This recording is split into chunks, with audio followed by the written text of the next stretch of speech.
Ho an'izay rehetra mahalala an'Andriamanitra sady voantso masina ho aminareo anie ny fahasoavana sy ny fiadanana avy amin'Andriamanitra raintsika sy Jesosy Kristy tompontsika. Ho fiderana an'Andriamanitra dia handeha hiarahantsika mamaky ry havana ny Salamo 8:30. Salamo 8:30. Salamo 8:30 andininy 7:40 ka hatrany 4:40. Aorian'izay dia aoredontsika ny hira 9:40 andininy 1 sy ny 2 ary tsy mipetraka isika raha tsy vita ny vavaka. Rehefa mivelatra eo anoloantsika ny Salamo 8:30 andininy 7:40 ka hatrany 4:40 dia iarahantsika mamaky amin'ny anaran'i Jesosy.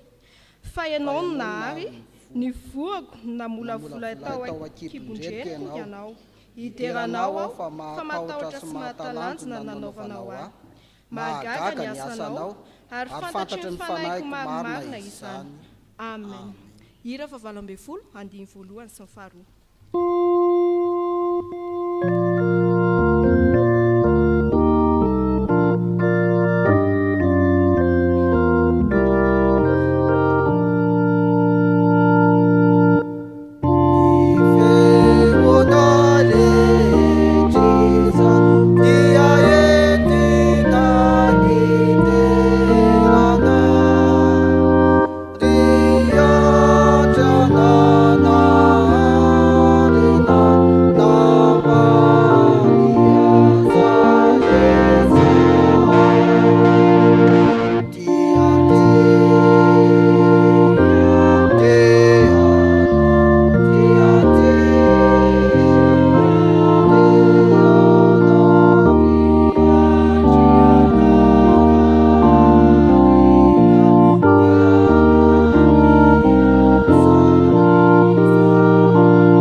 Ray zanaka fanahy masino mbola faly misaotra sy midera ary mankalazanao ny fonay tsirairay avy izao.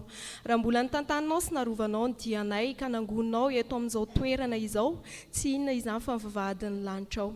Andriamanitra, tsy mendrika anao izahay, tsy tanteraka izahay satria maloto izahay, tsy mendrika na fomba fiteninay, fievitray ny fitondrantenanay, ka hifonana eto anatrehanao izany, mamindra fo aminay, mamelany elokay raha eo. Ankehitriny ary Tompo, raha natrika izao fotoana izao izahay dia angatahanay ianao fanahy masina, natrika anay feno, hanananay fifantohana ary mba ho tanteraka soamatsara izay rehetra tokony atao hoe voninahitry ny anaranao irery ihany. Amin'ny anaran'i Jesosy Kristy nanandratanay vavaka, misaotra Tompo. Amen. Petraka ny fiangonana. Mialoha ny hitsangana ny tompon'anjarany amin'ny famakiana ny teny soratra masina dia ho ataontsika ny hira 900 andininy 1. Hira 900 andininy 1. Amen.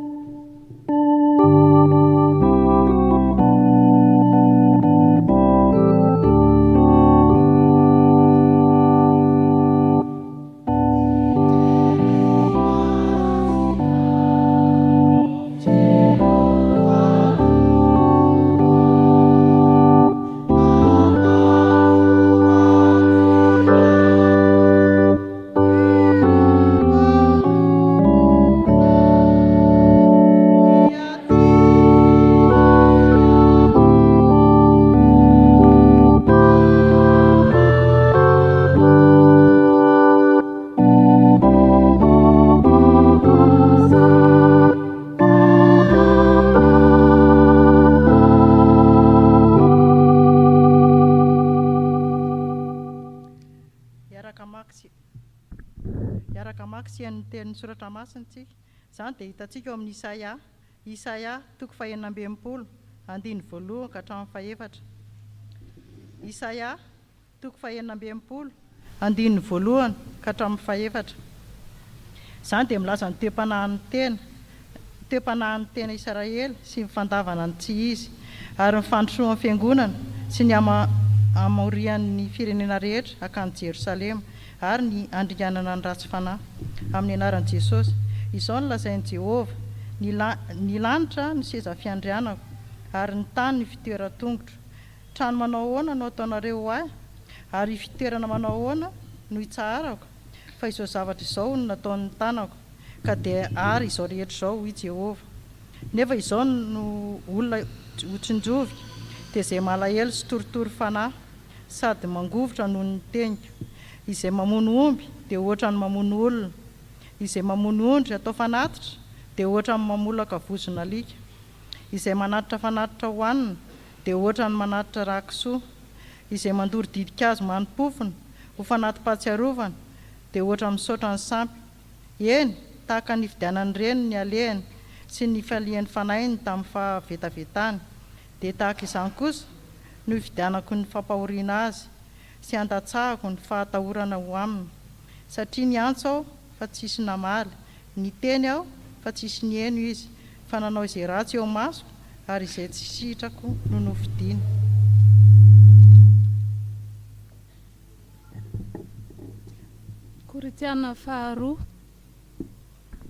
Koritiana faharoa toko 4 andiny 7 ka hatramin'ny 11. Koritiana faharoa toko 4 andiny 7 ka hatramin'ny 11. Fa manana izao rakitra izao amin'ny vilanin'ny tany izahay, mba ho an'Andriamanitra sy alehibe ny hery, fa tsy ho avy aminay. Voageja manodidina izahay nefa tsy tery, very hevitra nefa tsy mamoy fo, enjehina nefa tsy nafoy, potraka nefa tsy maty, mitondra ny fahafatesan'i Jesosy mandrakariva ao amin'ny tena izahay, mba aseho ao amin'ny tenanay koa ny fiainan'i Jesosy. Fa izahay izay velona dia tolotra ho amin'ny fahafatesana mandrakariva noho ny amin'ny Jesosy, fa aseho ao amin'ny nofinay mety maty koa ny fiainan'i Jesosy.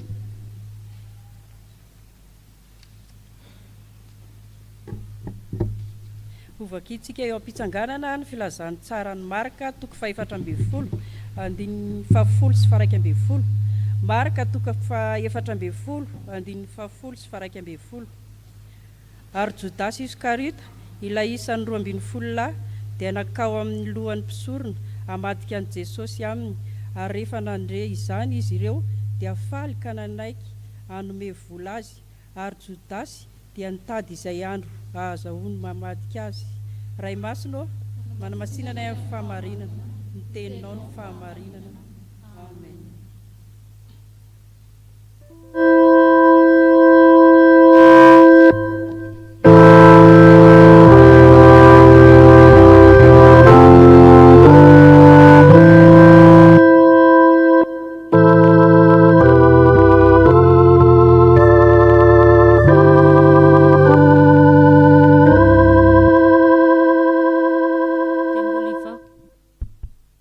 Vavaka sika tompoko, ry Andriamanitra tompo sy mpahary anay io, mbola misaotra anao izahay fa voavaky tao ny teninao masina. Ankehitriny tompo, mangataka ny fananao masina izahay hiasa amin'ny mpanomponao izay hitondra ny teny, ka ianao no anendry ny lelany mba hanambara ny sitraponao marina aminay. Ary koa anoritoro ny fovatonay ho tany lonaka ny rinin'ny teninao, ka hanova ny fiainanay izany teny izany, satria fanilo ny tongotray sy fanazavan'ny lalanay ny teninao, mba tena ho mpiain'ny mpankatoy izahay, fa tsy ho mpiain'ny mpanadiny fotsiny, koa mitenena tompo fa miaino izay vahoakanao. Amen.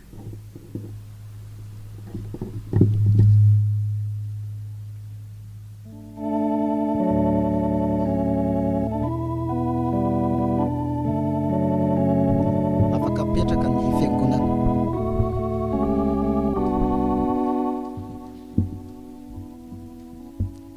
Ho aminareo anery havana ny fahasoavana sy ny fiadanana avy amin'Andriamanitra tompontsika izay manolotra ny tena noho ny fahotantsika anafahany atsika amin'izao miarabelona ratsy fanahy izao. Amen.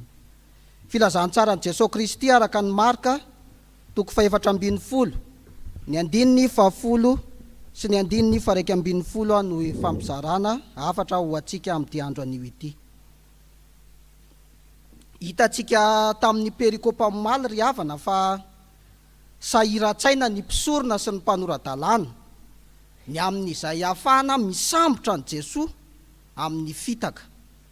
Tsara ho tsy ahivitsika tsara izay teny hoe fitaka izay, araka izay hitatsika eo amin'ny 1 sy ny 2 amin'ity toko 4:12 ity. Ny antony mantsy dia i Jesosy dia mandeha amin'ny andaharan'ny ray azy, mandeha amin'ny andaharan'ny Andriamanitra ray azy, araka ny 9 amin'ity toko 4:12 ity, manao hoe efa nanao izay azony natao izy, namonjy nanositra ny tenako anamboarany ahy, alevina izy. Zany no didina misy izao soratra masina anjarantsika izao. Ary dia hita eto amin'ireo perikopa ireto ry havana malala ny amin'ny fiantsehampo. Hitatsika miverimberina ohatra hoe natahoran'ny mpanoradalàna sy ny fariseo tsy ny samborany an Jesosy mivantana fa nandrasany tamin'ny fitaka dia nitahotra ny tabataba ny vahoaka araka ny hitatsika eo amin'ny 2. Ary eto ihany koa alohan'izao perikopa izao dia misy fiantsehampo dia ny fahatezerany Jodasy tamin'ny nanidinany ity vehivavy anankiray ny menaka lafo vidy tamin'ny Jesosy Kristy. Ary misy fiantsehampo lazainy Jesosy Kristy ihany koa momba io vehivavy io hoe aza manao izay mampalahelo azy. Ary hitatsika ihany koa na dia tsy voasoratra mivantana eto azy fa nirintona i Jodasy vokatra zany zavatra rehetrarehetra izany. Ary ny fiantsehampo anankiray dia ny fahafaliany reto fariseo reto sy ny mpanoradalàna eo amin'ny 1:12. Ry havana malala, fantatsika fa ny olona dia saina vatana fanahy ary fihetsehampo. Ary io resaka fihetsehampo io matetika dia adinodinontsika, ary io mahatonga ny olana eto amin'ity zao tontolo zao ity. Ny fihetsehampony Jodasy izay tezitra no natosika Satana anatanterahany ny fikasany. Inona ary ry havana no afatra ho atsika miainga amin'izao soratra masina izao. Ny fihetsehampo rehefa tsy ombonana amin'ny Jesosy dia atosiky ny devoly anatanterahany ny sitrapony ry havana. Zay ny afatra voalohany hitatsika eo amin'io 10. Ny fihetsehampo rehefa tsy ombonana amin'ny Jesosy Kristy dia atosiky ny devoly anatanterahana ny sitrapony. Ary ny faharoa dia ararotiny devoly zany ampifaliana ny tenany fa tsy ampifaliana ny olona akory ry havako malala. Ny fihetsehampo rehefa tsy ombonana amin'ny Jesosy dia atosiky ny devoly anatanterahany ny sitrapony. Hitatsika zany eo amin'ny 10 nakao amin'ny lohan'ny mpisorona i Jodasy mba hamadika an Jesosy Kristy. Inona ny nanosika an Jodasy ho ao amin'ny mpisorona hamadika an Jesosy Kristy kanefa trindrin'ny soratra masina tsara eto ny fiziny Jodasy araka ny 10 i Jodasy Iskariota.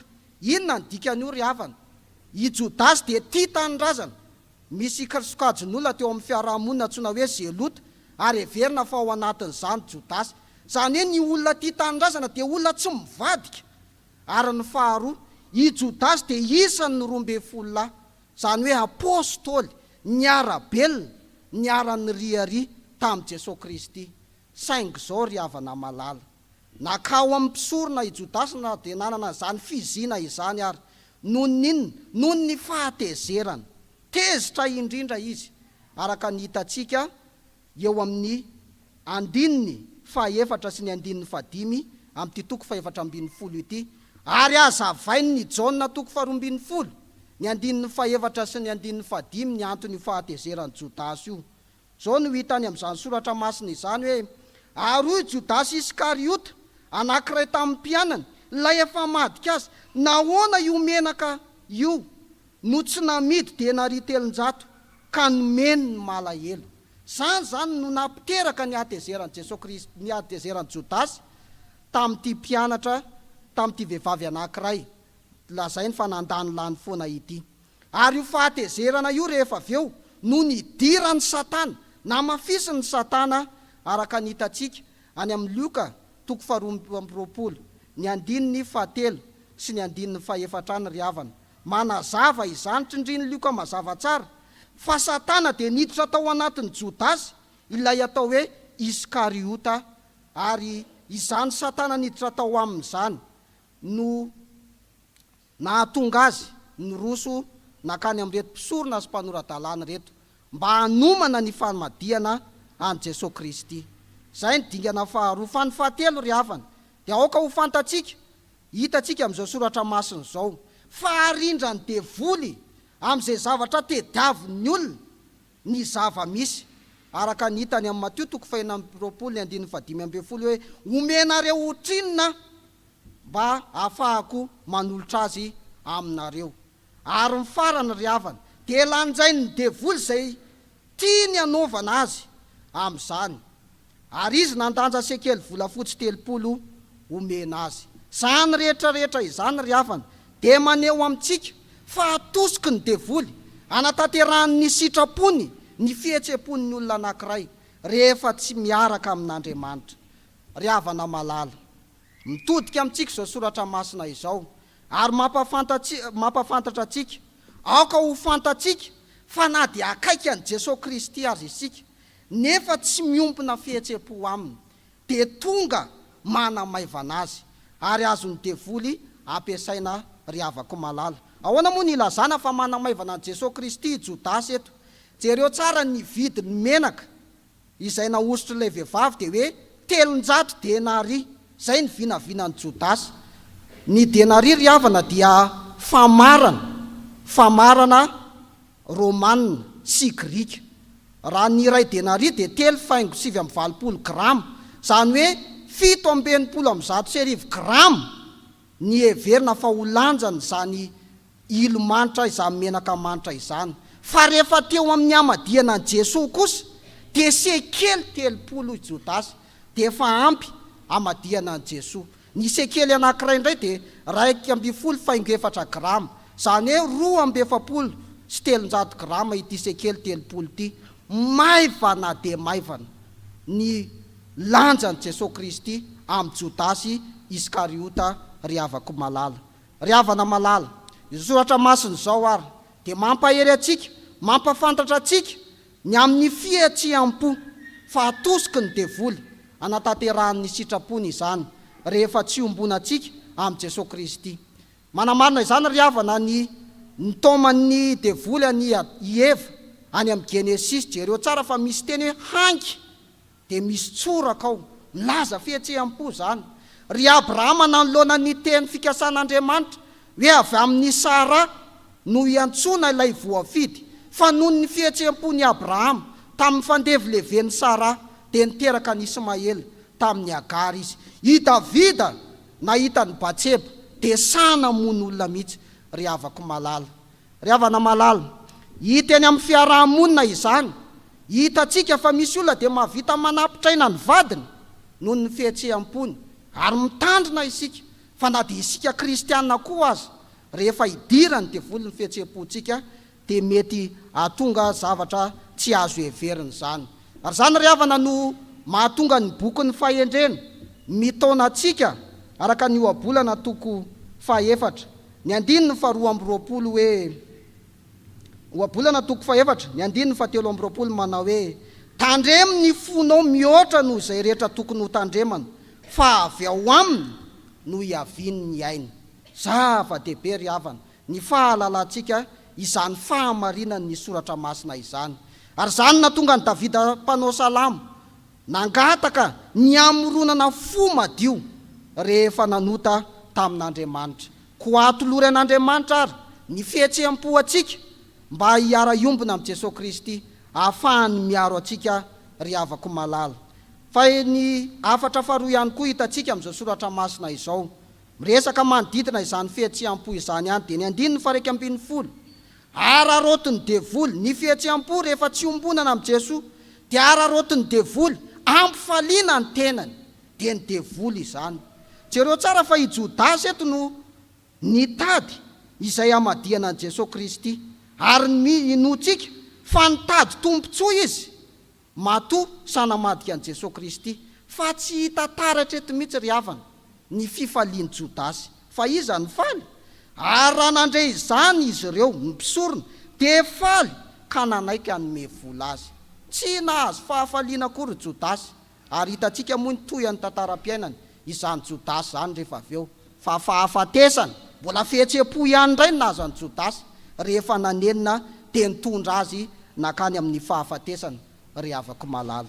Koa izao soratra masina izao ary afatra ho atsika dia manabe atsika ny amin'ny fihetseham-po izay indraindray adinodinontsika ry havana malala ka hoentiny devoly ataon'ny fitaovana tsy ahavitatsika ny sitrapon'Andriamanitra.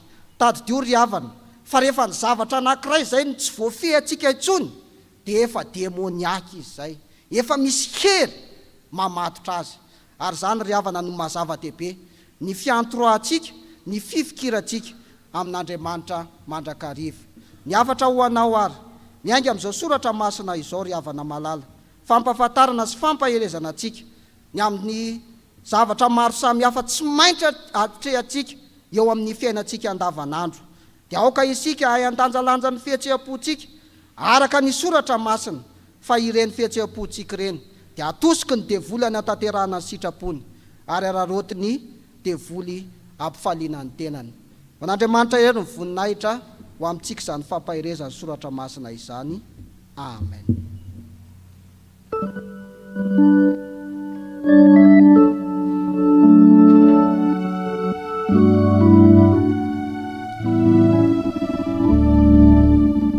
Mbola hiaro iombavaka tsika ry havana. Raha eo nahoana izahay ny tsy hifaly fa mbola nomenao sofina afaka mandre ny teninao androany. Nahoana izahay ny tsy hidera sy hankalaza ny anaranao satria ny famonjena dia avy aminao.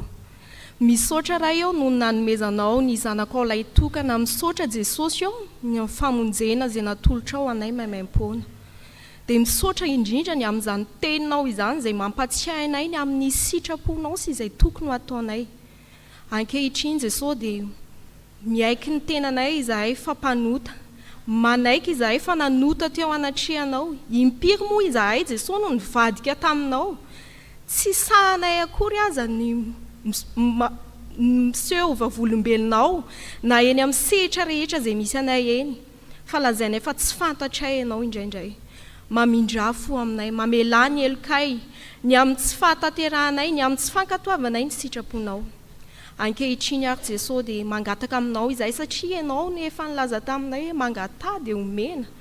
Mangataka aminao izahay irao fanenao masina hiasa mandrakariva ato anatinay.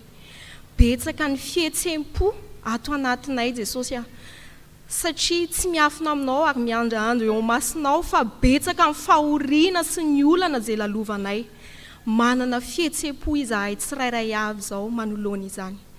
Koa mangataka izahay fanay masina raha sitrakao dia miasa mahery ato anatinay ianao, ampatsiahy anay ny sitraponao mba ahaizanay hahafahanay miombona tanteraka ao aminao Jesosy Kristy. Ary omeo hery izahay hoentinay manohitra ny asan'ny devoly sy ny satana rehetra, ninninona fihetseham-po mahazo anay.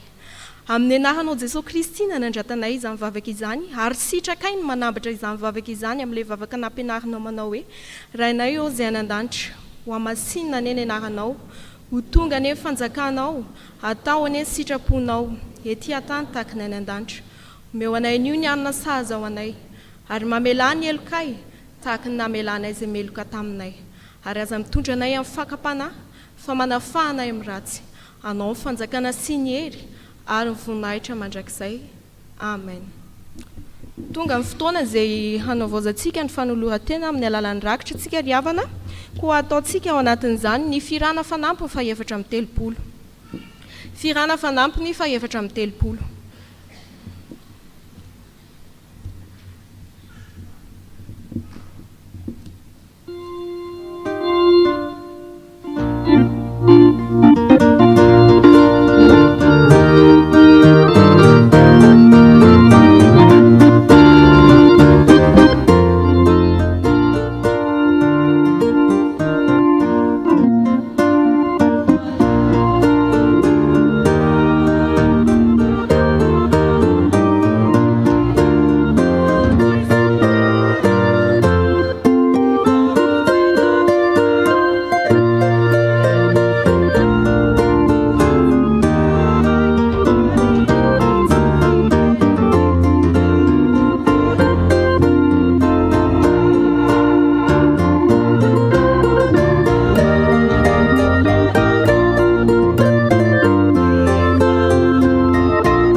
alalan'ira ry tompony arena o.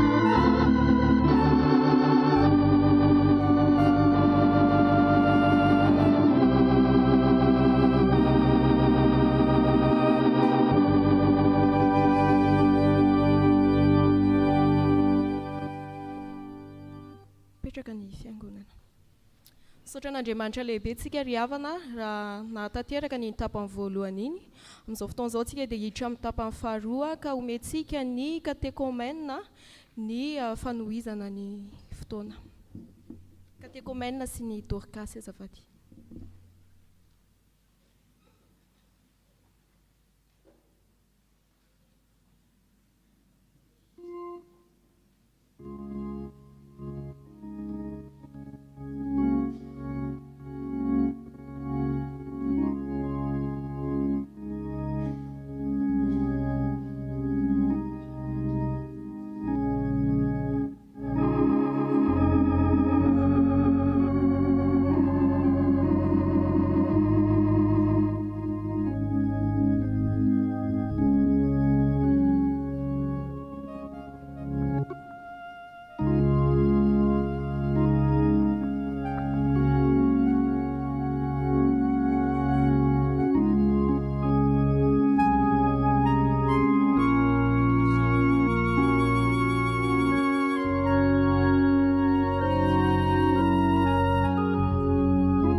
Sim.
kufanirai nunyantukani fiaina kuachizai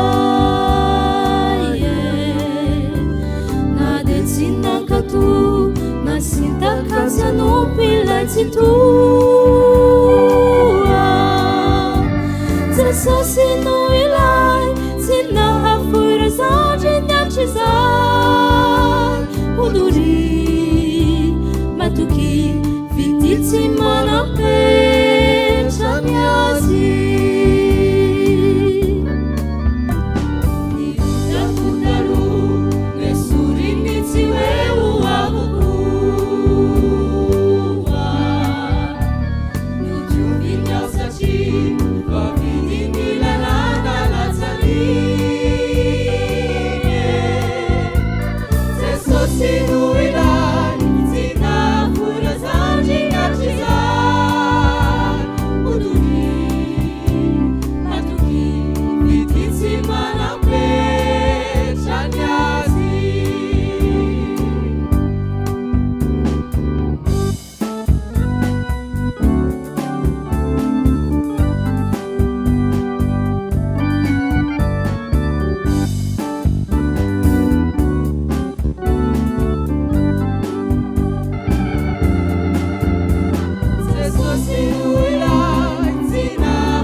izao efa napetrako aminao ianao Jesosy ilay mpamonjy efa nekeko Andriamanitro kizay mitranga amiko anio rapitsoratra izay ekeko fatendrinao raha mbola anao no miay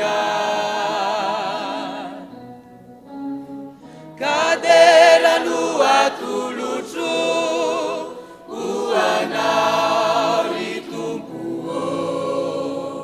fatsaranao sady mpanao ny tsarako izay rehetra ataonao sy avelanao itrangako dia maso satry tsara anao sady mpanao ny tsarako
Sorantsika Andriamanitra ry havana totosa somatsara izao fotoana izao isaorana ny Dorcasy miaraka amin'ny fikambanan'ny katekômena niombona antsika tamin'ity andro. Raha pitso dia ny fikambanan'ny olona sy ny dekona no mitarika antsika ary misy ny fandraisana ny fanasan'ny tompo miditra amin'ny 9 ora hariva ihany ny fanompoam-pivavahana ry havana. Ndeha ara-mitsangana isika andray ny tsodrano avy amin'ny tompo. Raha iso amin'ny finoana fa ho tanterahan'ny tompo aminareo ny tsodranomasina izay tononona amin'ny anaran'i Jesosy Kristy manao hoe: any Andriamanitra ny fiadanana hamasina anareo samy ho tanteraka ka aoka horovana avokoa ny fanahinareo, ny ainareo, ny tenanareo ho tanteraka ka tsy hanatsiny amin'ny fiavian'i Jesosy Kristy tompontsika. Amen. Mipetraka ny fiangonana miombona mivavaka mangeny isika. Ho an'Andriamanitra irery ihany ny voninahitra amin'ny anaran'ny Ray sy ny Zanaka ary ny fanahy masina. Amen. Rarosoa antsika indrindra ry havana.